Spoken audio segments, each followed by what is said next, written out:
Nah, itu waktu tidak dikehendaki ya bahwa di Indonesia ini majority kesultanan atau power system itu Islam. Iya, iya. Nggak dikehendaki. Berbagai cara dibuat adu domba atau bagaimana atau diserang seperti yang dialami oleh Kesultanan Islam Palembang 1819. Kan dia diserang. Ya itu yang oleh Belanda dan Inggris. Oke. Kan? Nah, ini yang saya lihat banyak hal-hal yang manipulatif. Ya, ini ada upaya penggeseran sejarah. Oh iya, dari awal. Tapi kan akhirnya masuk ke kurikulum kita nih, Be. Oh iya, saya paham itu. Saya sudah bicara Zoom webinar dengan seluruh guru-guru sejarah di 34 provinsi. Iya, iya. Udah Babe sampaikan? Sudah saya sampaikan. Apa tanggapannya para guru? Assalamualaikum warahmatullahi wabarakatuh. Balik lagi bersama gua Faskur Semi dan Babi Ridwan Saidi. Nah, Be. Iya. Bagi dong, Be, kisah, Be, mengenai sejarahnya perlawanan-perlawanan pada masa Kesultanan ya. Gitu loh, Be. Iya. Ini kan kalau kemarin kan baru-baru aja nih, ada juga perlawanan yang sudah empire nih, Be. Iya. Perlawanan kesultanan gitu kan, Be. Apa ada pada masa lalu itu perlawanan dari kelompok-kelompok kesultanan Terhadap Hindia Belanda. rezim apapun itu, Be, maksudnya gitu, Be. Ya, kita banyak sebenarnya kesultanan-kesultanan ataupun kerajaan-kerajaan di Indonesia yang melakukan perlawanan terhadap penjajah.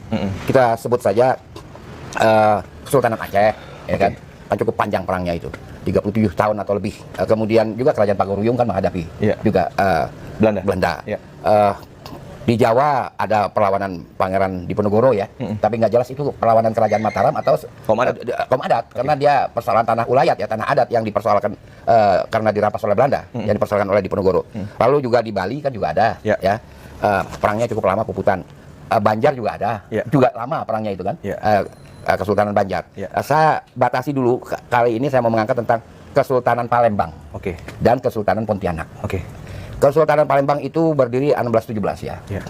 Sedangkan Kesultanan Pontianak somewhere di abad 19 ya berdiri Kesultanan Pontianak.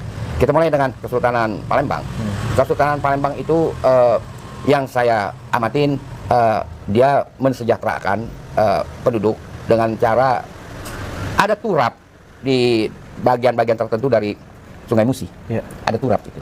Ada sisa-sisa batunya masih ada. Apakah itu Kesultanan Palembang atau Kerajaan Palembang sebelum Kesultanan Palembang yang membuat itu? Lalu Kesultanan Palembang juga membuat masjid ya.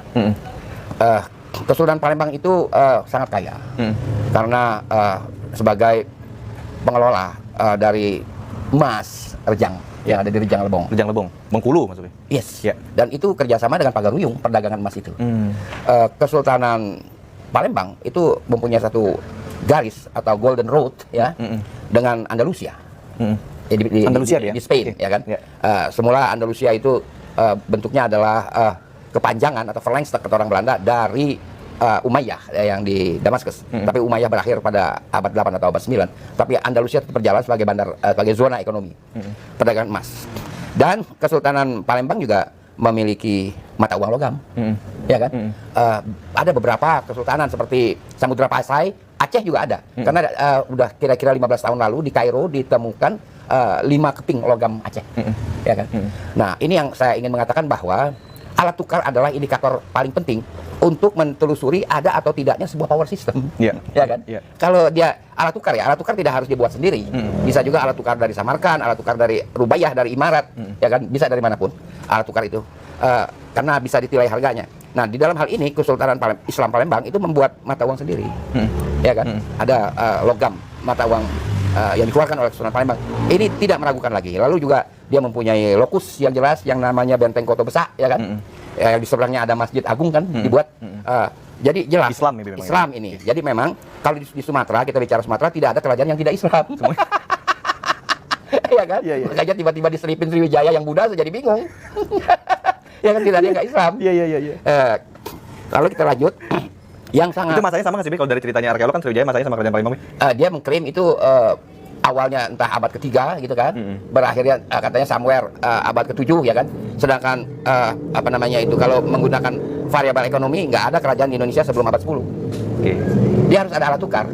Karena tukang panggul raja kan mesti dibayar dengan tunai, dengan alat pembayaran dibayar, tidak dengan ketimun misalnya kan, atau jengkol gitu, nggak bisa. Walaupun spikul nggak mau tukang panggul raja dibayar itu, ya kan. Istana kan mesti pakai duit didirikannya, ya nggak bisa dijampe-jampe atau muncul istana, nggak bisa. Kita harus bicara soal variabel ekonomi karena yang kita bicara kerajaan-kerajaan di dalam sejarah, bukan dalam pewayangan.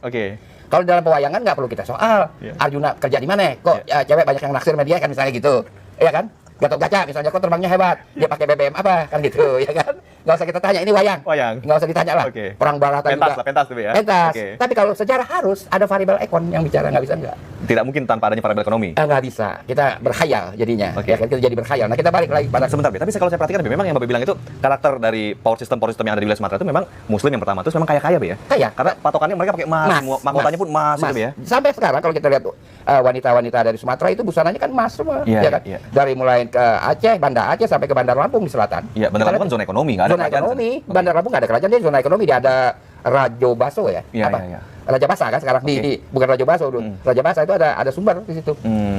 Kalau nggak ada emas atau jenis komoditas yang diperlukan oleh dunia lain seperti rempah-rempah nggak bisa ada kerajaan. Kerajaan itu high cost ya kan. Dan biasanya menampilkan sisi kekayaan kerajaan itu dari pakaiannya di situ kelihatan. Iya, kelihatan. Ya kan, sehingga sana kan juga banyak yang emas. Kita ambil aja Bandar Sunda Kelapa, Wah Item itu sah bandar yang terkenal, golok dan sarungnya emas, masih ada di Museum Sumedang. Betawi itu, Be. Betawi emas. Jadi nggak bisa kalau belum ada alat tukar nggak bisa. Kan itu mesti pakai pandai emas kan dibayar. Bukan barter. Bukan. Pakai jengkol bayar. Nggak bisa. Atau dia kita kerokin, ya kan? Pakai gobangan. Nggak bisa deh, orang nggak mau. Dia punya keahlian. Iya. Emang kerajaan mana lagi, Be, yang menunjukkan memang kerajaan itu kaya kayak misalnya dia pakai emas selain di Sumatera? Nanti kita bisa bicara tentang Kesultanan Banjar, Kesultanan Pontianak, nanti kita ke sana. Sekarang kita selesaikan dulu dengan Kesultanan Pontianak. Nah, itu waktu tidak dikehendaki ya bahwa di Indonesia ini majority kesultanan atau power system itu Islam. Iya. Nggak dikehendaki. Berbagai cara dibuat adu domba atau bagaimana, atau diserang seperti yang dialami oleh Kesultanan Islam Palembang 1819. Kan dia diserang. Ya itu yang oleh Belanda dan Inggris. Oke. Jadi itu ya? sekutunya Anglo-Dutch. Yang di belakang dia jelas kalau udah Anglo-Dutch kita bicara di belakangnya adalah City of London. Diserang. Dan itu perlawanannya juga luar biasa dari Palembang, kapal dengan kapal. Pertarungan yang hebat. Itu butuh kos besar, Be. Iya, dan dia kan nggak bisa ditaklukkan. Itu waktu kan yang terkenal Sultan Badrudin ya, Badrudin yang bertakhta di Palembang. Jadi saya kira ini harus kita kenang dan kita angkat supaya generasi muda paham, dan bukti-buktinya pun cukup untuk mengatakan ini. Kita mulai dari perkataan Palembang aja, kan Palembang itu artinya pelurus. Ya kan? Di Aceh itu ada lamuri, pelurus juga. Kita bicara Pagaruyung, lurus dan memanjang. Ya kan, orang jadi dipanjangin dikit lah. Lurus dan memanjang, nggak cukup lurus, dia memanjang. Ya kan? Kita lihat itu, dan bagaimana keagamaan, tauhid, ya kan? Tapi banyak arkeolog bilang awalnya di Indonesia ini ya, wilayah Indonesia ini Hindu-Buddha dulu. Dia nggak bisa buktikan, itu cuma dongeng aja. Dongeng itu, Be? Dongeng, dia nggak bisa buktikan siapa yang bawa. Bukan Hindu-Buddha yang di Indonesia ini awalnya? Tidak. Dia tidak bisa buktikan. Yang pertama adalah tauhid. Kalau mau dari awal, saya bicara dengan kedatangan Maya. Kedatangan orang-orang Maya ke sini itu dia tidak mempunyai konsep teologi. Konsep teologi dia namanya Ahu Afiki, atau orang Betawi bilang Au.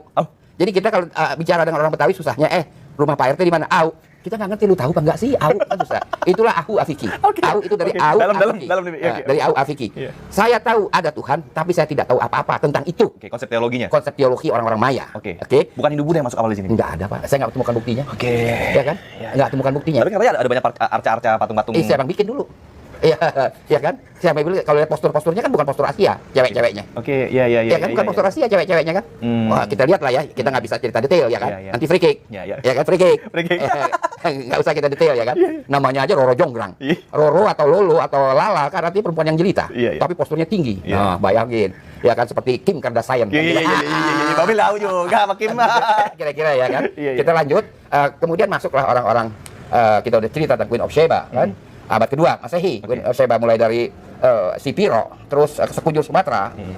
Ada jejak pengikutnya yaitu di pemakaman Sabo Kingking. Dan saya sudah ziarah menghadap Al-Qudus, jenazah para pengikut kaum Saba. Kaum Saba itu termasuk di dalam ibadi ya kan. Assalamualaikum ala ibadis sholihin. Itu saya tahiyat kita baca kok. Kita doakan kok dia, ya kan. Itu abad kedua. Lalu saya disoal di mana masa Bukit Singguntan ada masjid? Itu bangunan yang melingkar. Itu kan ada reliefnya, orang lagi zikir. Itu bangunan itu yang di Bukit Singguntan sama dengan Simelu, sama dengan di Pulau Kelor, ya kan.